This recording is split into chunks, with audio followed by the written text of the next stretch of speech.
Hi, I'm Jake. I make RPG supplements and videos about Pathfinder 2, or PF2. I love PF2. And they just keep coming out with new toys for us to play with. So I have Exemplar Epithets and, I know it sounds like swear words, and new feats including icons. Yeah. This is from the Mythspeaker Adventure Path. This is the second of 3 books. This is from Death Sails a Wine Dark Sea. Yes, overdramatic title, but that's awesome. As usual, there will be chapters in the doodly-doo below. New Exemplar options. New Dominion Epithets. Remember, Dominion Epithets are only available starting at 7th level. These Dominion Epithets are available to all Exemplars, but are especially relevant to accomplishments made during the Mythspeaker Adventure Path. Fine, that's why they're here. But if you want these, just ignore that.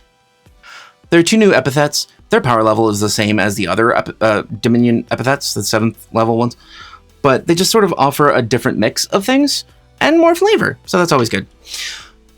So this is Plunderer of the Hive's Riches. You take what's yours, even if an army should stand in your way. You gain the Energized Spark feat with your choice of either poison or sonic damage. You're converting the spirit damage that you do with your icons to these damage types, if you want. When you critically succeed at a strike, the taste of honey fills your mouth as you plunder part of your foe's vitality for yourself. You taste their vitality on your tongue. Gaining temporary hit points equal to half the creature's level that lasts for 1 minute. They will never actually last the full minute. You will get smacked in the face. When you spark Transcendence, a mass of buzzing insects fill the air around you, granting you concealment until the beginning of your next turn. You can't use this concealment to hide or sneak, as normal for concealment when your position is still obvious. That doesn't mean things are concealed beyond you, it's just you. It's purely defensive, super helpful, fun flavor. The last Dominion epithet, Trespasser in Death's Realm. I like this one, cause flavor. You slide through Death's Realm, not caring that Death is jealous of those who escape. You gain the Energized Spark feat, with your choice of either Vitality or Void damage. The reason I like this one is because some creatures are vulnerable to Vitality damage, not Spirit damage. So, like, a vulnerability to Spirit damage is really rare. So, Vitality triggers that weakness, and that's great. When you critically succeed at a strike, you pull your target closer to death from your stolen connection. The target must attempt a will save. Oh, a will save. They misspelled that. Okay, so it says a will saving. It's a will save against your class DC. On a failure, they become enfeebled 1 for a minute. This has the curse trait. That's powerful and cool. When you spark Transcendence, your Divine Spark draws part of death closer to you. Until the start of your next turn, any living enemy that starts its turn adjacent to you or enters a space adjacent to you takes 1d6 void damage. That's only enemies, so cool. Enfeebled for a minute! Probably the trade-off for the Spark Transcendence only affecting living things. Fine, but enfeebled for a minute. I know it doesn't stack, but you know what? It's still cool. Alright, on to the feats. Follow the Threads of Fate is to add to an existing icon. It gives an additional transcendence to that icon. Unravel the Future. 1 action. It has the Fortune and Transcendence traits. You pluck a single thread from your icon, which ties itself in 3 loops about your wrist, where it remains for the next minute. If you fail an attack roll or skill check, and a +1 status bonus would change your failure into a success or your success into a critical success, you gain a +1 status bonus to this check retroactively, changing the outcome appropriately as the thread pulls you to the future you desire. The thread then falls from your wrist. You can have only 1 thread in existence at a time. That's really useful. No, it doesn't stack with guidance, but it's useful for groups that don't have somebody who casts guidance. And since Exemplars don't really cast spells anymore, that could be you. Next feat, also level 4, Topple the Titans. 1 action, uncommon Exemplar, so this is not an icon feat. This is just something anybody can take who's an Exemplar at least 4th level. Frequency once per minute. Requirements. Your previous action was a successful or critically successful trip against a creature at least 1 size larger than you, and the enemy became prone. So you have to be focused on athletics for this. Even the greatest titans of the world are easier to kill when they're lying on the ground. You've made it your mission to topple such giants and can make others fall with a force that shakes the very earth. The triggering creature's toppling body shakes the ground, emitting a quake and a 10-foot emanation from their space. Apply the result of your triggering athletics check against the reflex DC of each creature in the emanation to trip them as well. It's not just enemies, it's everybody! You do not need to have a hand free, and you do not lose your balance if any of your attempts to trip are critical failure. But it affects everybody! No! No! Okay, it's still useful. I just don't like that it's not just enemies. Okay, so be careful using this, because you could fuck your allies. But it is neat. Because it's a trip AoE. And trip is super powerful. Next feat, level 6, Riddle the Sphinx.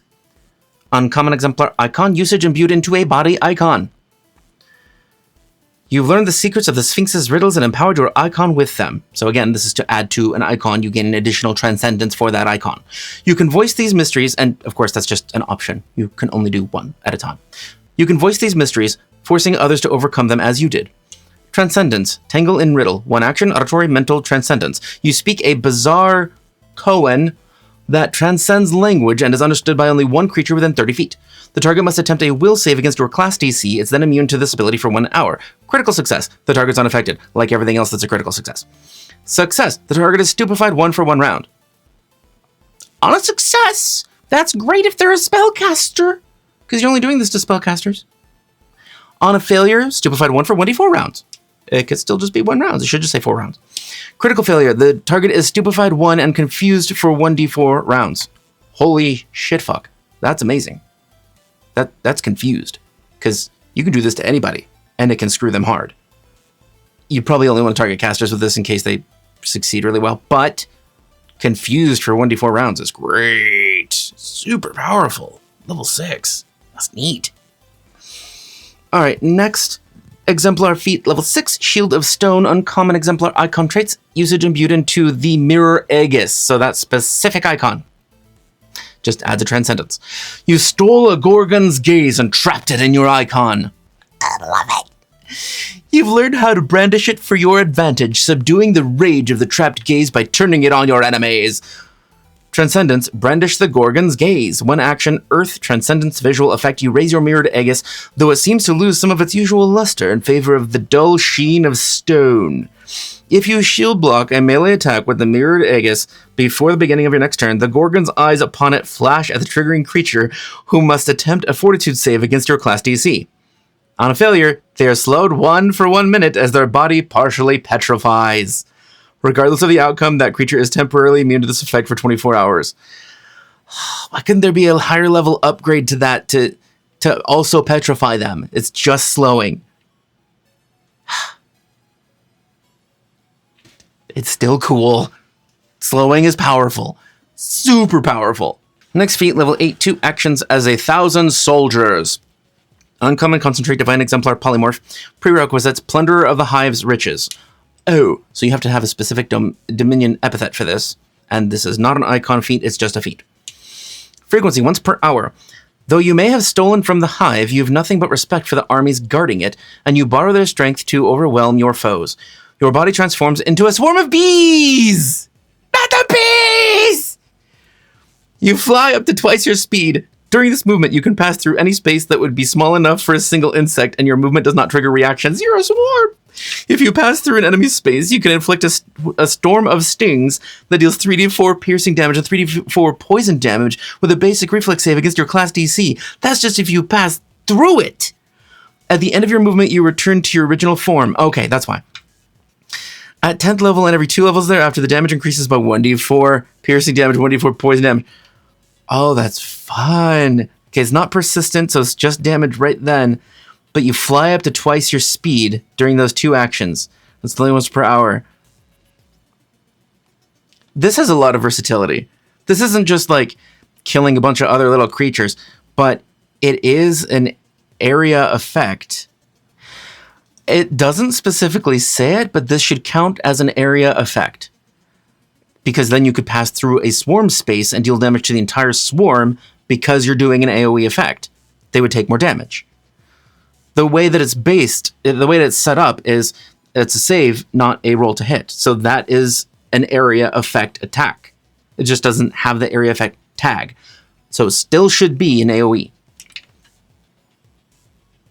That's just fun.